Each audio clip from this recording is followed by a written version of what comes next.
اعوذ باللہ من الشیطان الرجیم بسم اللہ الرحمن الرحیم ولا تکونوا کالذین خرجوا من دیارہم بطرا ورئاء الناس ویصدون عن سبیل اللہ واللہ بما یعملون محیط صدق اللہ العظیم۔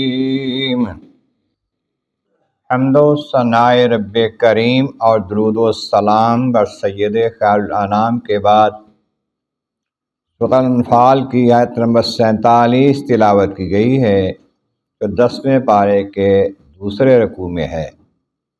جیسے پہلی آیتوں میں فرمایا گیا، ایمان والو، جب تمہارا مقابلہ کفار سے میدان جنگ میں ہو جائے، آپس میں آمنا سامنا ہو جائے، تو پھر بزدلی نہ دکھاؤ، پھر پیچھے نہ ہٹو، جم کر لڑو، اللہ کو یاد کرو کثرت کے ساتھ تاکہ تم کامیاب ہو جاؤ، کیونکہ وہی مدد دیتا ہے، وہی کامیاب کرتا ہے۔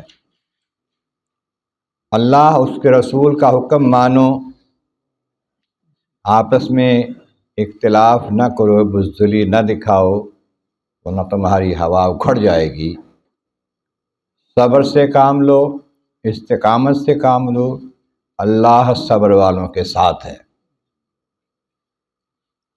آپ فرمایا کہ ان کی طرح نہ ہو جانا جو گھروں سے نکلے بڑے اتراتے ہوئے، اکڑتے ہوئے، غرور کرتے ہوئے، تکبر کرتے ہوئے، اور لوگوں کو دکھانے کا ارادہ کرتے ہوئے کہ ہم دکھائیں گے کہ ہم بڑے بہادر ہیں۔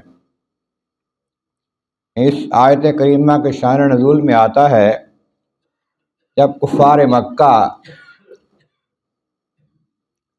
جنگ بدر کی طرف نکلنے کا اصل مقصد یہ تھا کہ ان کو ابو سفیان نے بتایا کہ قافلے کو خطرہ ہے، مسلمان لوٹ لیں گے، قافلے کو بچانے کے لیے نکلو۔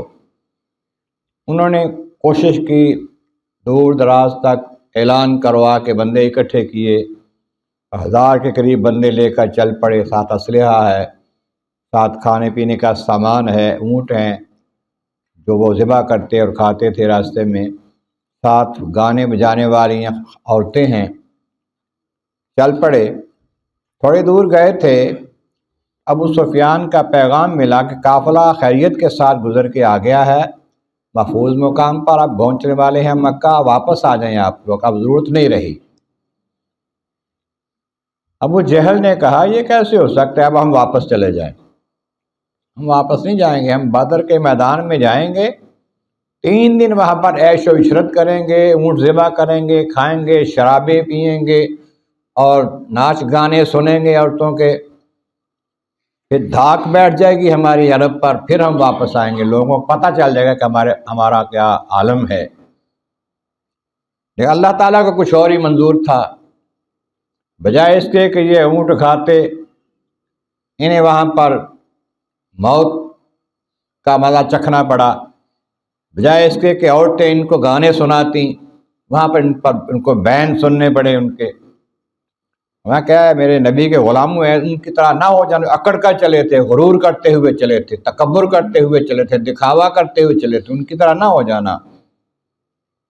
اور حال یہ ہے کہ وہ یصدون عن سبیل اللہ، لوگوں کو اللہ کی راہ سے روکتے تھے، نبی کے پاس جانے کے روکتے تھے، نبی کے غلامی کرنے سے روکتے تھے، ایمان لانے سے روکتے تھے۔ ان کی طرح تم نہ ہو جانا، تم عاجزی کو اپنائے رکھنا، اللہ تمہارا مددگار ہے۔ اور اللہ بما یعملون محیط، اور جو کچھ بھی وہ کرتے ہیں نا، اللہ تو ان کو جانتا ہے، ان کو احاطہ کیے ہوئے ہے اللہ تعالیٰ ان کا۔ اللہ تعالیٰ کے علم میں ہے ہر چیز جو وہ کرتے ہیں، جو سوچتے ہیں، تمہارا بھی علم میں ہے، لیکن ان کو ان کے غرور اور تکبر کی سزا مل گئی۔ میدان بدر میں بجائے اس کے کہ وہ تکبر غرور کرتے ہوئے اکڑتے ہوئے آئے تھے، ہم دکھائیں گے بڑے بہادر ہیں، ذلیل و خوار ہو کر گئے، 70 بندے ان کے مارے گئے، بڑے بڑے سردار ان میں شامل تھے ابو جہل سمیت، اور 70 گرفتار کر لیے گئے۔ جبکہ یہ مارنے والے، گرفتار کرنے والے مومن جو تھے یہ 300 کے قریب تھے، اور ماڑے تھے، ان میں بچے بھی تھے، بوڑھے بھی تھے، کمزور بھی تھے، اسلحہ بھی نہیں تھا۔ ایک اللہ کی مدد ساتھ تھی جو بہت بڑی طاقت ہے۔ اللہ تعالیٰ نے انہیں رخرو کیا اور ان کو ذلیل و رسوا کر دیا۔ یہاں پر یہ درس دیا گیا کہ ہر حال میں اللہ کو یاد رکھو، اللہ کی مدد ہی کامیابی کا ذریعہ ہے۔ اللہ تعالیٰ کے بارگاہ عالم ارض مولا کریم محبوب کریم کا صدقہ قرآن کریم کا فہم اور اعمال صالح نصیب فرما۔ وآخر دعوانا الحمد للہ رب